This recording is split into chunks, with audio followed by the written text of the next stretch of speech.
इस मूवी में हमें फ्यूचर का टाइम यानी सन 2029 दिखाया जाता है। स्पेस में यूएस का एक स्पेस स्टेशन फ्लाई कर रहा होता है। उस स्पेस शिप में हमें एक एस्ट्रोनॉट लियो और उसका दोस्त दिखाया जाता है जो कि एक चिंपैंजी होता है। उस चिंपैंजी का नाम पेरिक्लस होता है। लियो चिंपैंजी को स्पेस में रहने की ट्रेनिंग दे रहा होता है। तभी इन्हें इनके कंप्यूटर द्वारा पता चलता है कि स्पेस में एक बहुत बड़ा इलेक्ट्रोमैग्नेटिक वेव्स का तूफान आ रहा है जो लगातार धीरे धीरे इनकी स्पेस शिप की तरफ बढ़ रहा होता है। तो ये सारे लोग ये फैसला करते हैं कि उस चिंपैंजी यानी पेरिक्लस को एक पोड में बिठाकर उस इलेक्ट्रोमैग्नेटिक वेव्स के तूफान में भेजेंगे ताकि उन लोगों को ये पता चल सके आखिर वहां पर क्या चीज है। लेकिन लियो अपने दोस्त को उस तूफान में भेजने के लिए तैयार नहीं होता। सब लोगों के कहने पर वो उसे वहां पर भेजने के लिए तैयार हो जाता है। इसके थोड़ी देर बाद पेरिक्लस को एक छोटी सी स्पेस शिप यानी पोड में बिठाकर उसी इलेक्ट्रोमैग्नेटिक वेव्स के तूफान में भेज दिया जाता है। जैसे ही उस चिंपैंजी का पोड उस तूफान के अंदर जाता है तो थोड़ी देर बाद वो सिग्नल भेजना बंद कर देता है। तब उन्हें पता चलता है कि उसका पोड तूफान में अचानक से कहीं पर गायब हो गया है, जिससे स्पेस स्टेशन पर मौजूद एस्ट्रोनॉट के साथ में लियो काफी परेशान हो जाता है। लियो उस चिंपैंजी पेरिक्लस से बहुत ज्यादा प्यार करता था। वो यह सोच रहा होता है कि उसके साथ क्या हुआ होगा, जिसके बाद वह खुद उसी तूफान में जाने का फैसला करता है। हालांकि लियो के साथ ही उसे उस तूफान में जाने से मना करते हैं, लेकिन वह किसी की बात पर ध्यान नहीं देता और एक पोड में बैठकर अपने दोस्त पेरिक्लस को ढूंढने के लिए उस तूफान के अंदर चला जाता है। जैसे ही लियो का पोड तूफान की रेंज में आता है, लियो का कंट्रोल उस पोड से खो जाता है और उसका पोड काफी तेजी से उस तूफान के अंदर चला जाता है। उसके पोड की स्पीड काफी बढ़ जाती है और अचानक से उसका पोड एक अनजान प्लेनेट पर क्रैश लैंड करता है। उसका पोड पानी में गिरता है जिससे उसे चोट नहीं लगती और वह बच जाता है। अब उसकी समझ में यह नहीं आ रहा होता है कि उसके साथ क्या हुआ और वह अभी कहां पर है। तभी वह देखता है कि कुछ लोग उसके पास से होकर जंगल की दूसरी साइड में भाग रहे होते हैं, जिसके बाद लियो भी उन्हीं के साथ में भागना शुरू कर देता है। तभी लियो को यह पता चलता है कि ये इंसान चिंपैंजी बंदरों से अपनी जान बचाकर भाग रहे हैं, जो चिंपैंजी घोड़े पर बैठकर इंसानों का पीछा कर रहे होते हैं। और यह साल होता है 5023 का, यानी लियो 2029 से निकलकर भविष्य में काफी आगे पहुंच गया है। वह अपने प्रेजेंट टाइम से बहुत ज्यादा आगे है और यहाँ पर चिंपैंजी राज करते हैं और यह प्लेनेट भी उन्हीं का है। लियो किसी दूसरे प्लेनेट पर नहीं होता बल्कि हमारी पृथ्वी पर होता है, लेकिन यह समय भविष्य का होता है। चिंपैंजी लियो को भी अपने साथ गुलाम बना लेते हैं। इसके बाद चिंपैंजी उन्हें एक शहर में लेकर जाते हैं। यह शहर इंसानों का नहीं बल्कि बंदरों का है। यहाँ पर बहुत सारे चिंपैंजी अमीर थे और कुछ गरीब थे। अब लियो को पता चलता है कि जिस चिंपैंजी ने लियो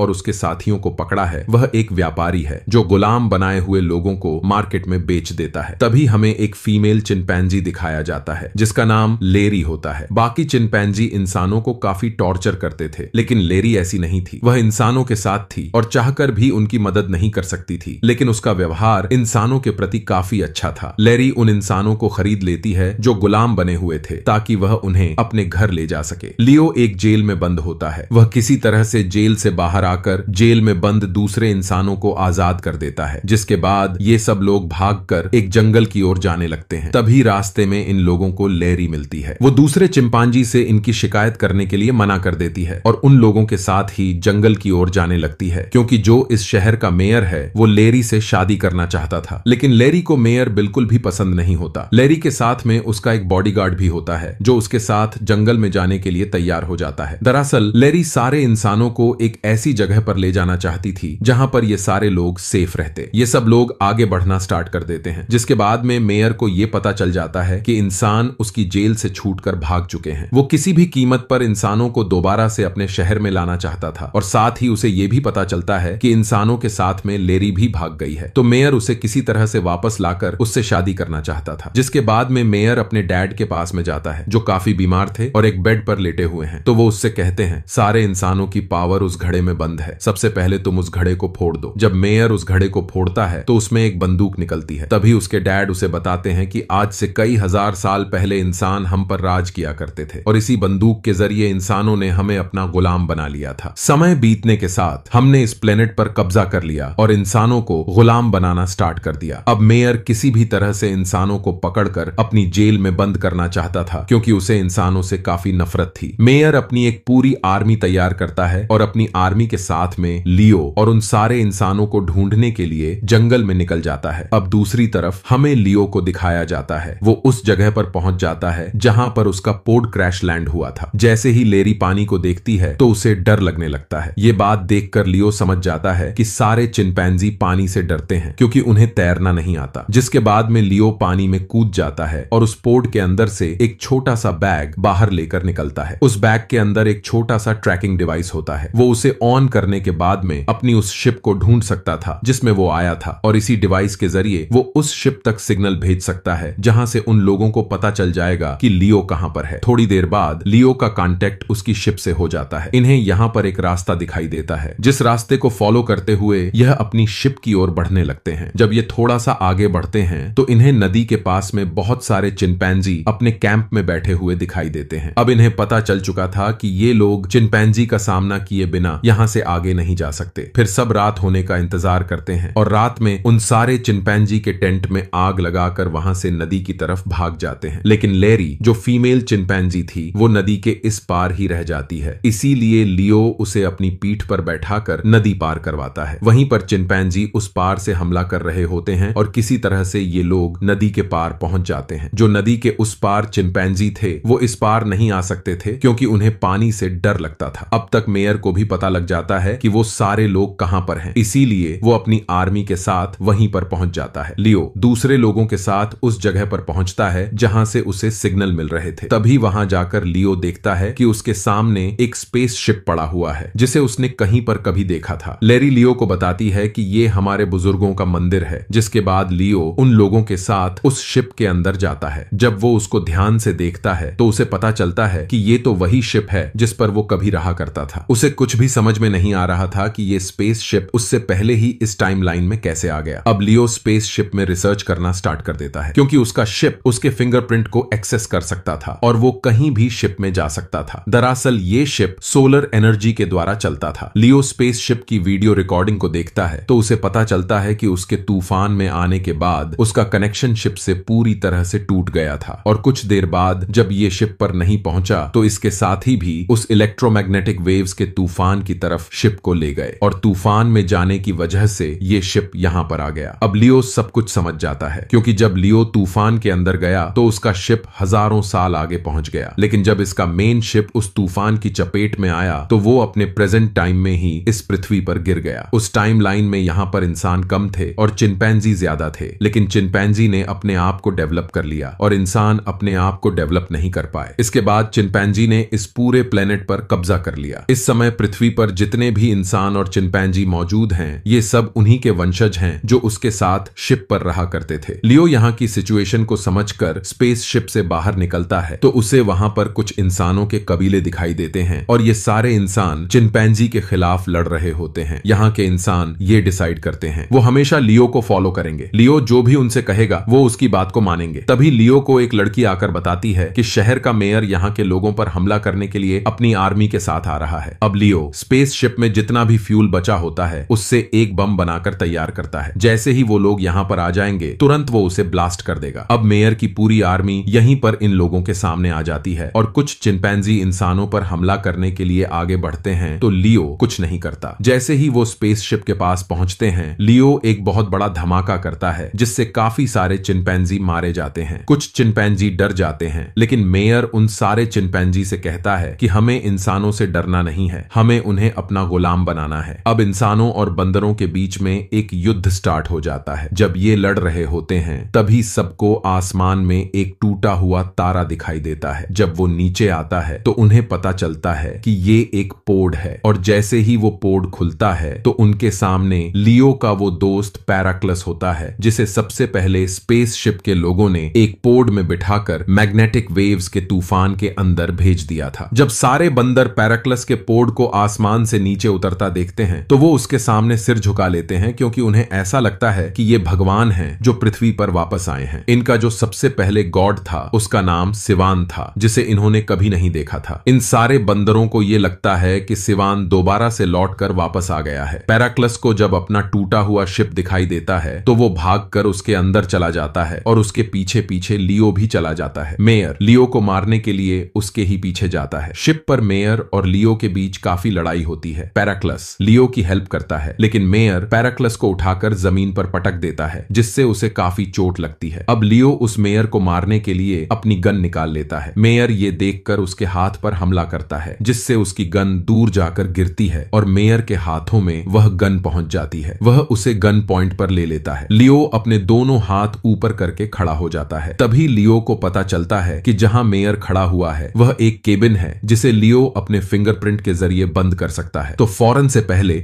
वह उसके गेट को बंद कर देता है, जिससे मेयर अंदर ही फंस जाता है। वह अंदर से काफी बुलेट फायर करता है, लेकिन केबिन का गेट बुलेट प्रूफ शीशे का था। लियो ये सोचता है कि पैराक्लस जिस पोर्ट से यहां पर लैंड किया था वो उसी पोर्ट से वापस से दोबारा अपने उसी टाइम लाइन में चला जाएगा। अब उसका साथी पैराक्लस भी उसके साथ जाने की इच्छा जाहिर करता है, लेकिन वो उसे समझाता है कि पोर्ट में इतनी जगह नहीं है और यही दुनिया तुम्हारे लिए बेहतर है। जिसके बाद लियो अपने उस दोस्त चिंपैंजी को लेरी के हाथ में दे देता है और उससे कहता है कि इसका ख्याल रखना। इसके बाद लियो सबको बाय बोलकर उस पोर्ट में बैठकर स्पेस की तरफ उड़ान भर देता है। तभी रास्ते में उसे वही इलेक्ट्रोमैग्नेटिक वेव्स का तूफान दिखाई देता है, जिसके जरिए वो यहां पर आया था। वो उस तूफान के अंदर चला जाता है और जो उसका हजारों सालों का टाइम बढ़ गया था वो धीरे धीरे कम हो जाता है। कुछ देर बीतने के बाद उसका पोर्ट वॉशिंगटन डीसी में क्रैश लैंड करता है। लियो अपने पोर्ट से बाहर निकल कर आता है तो देखता है कि जहां पर पहले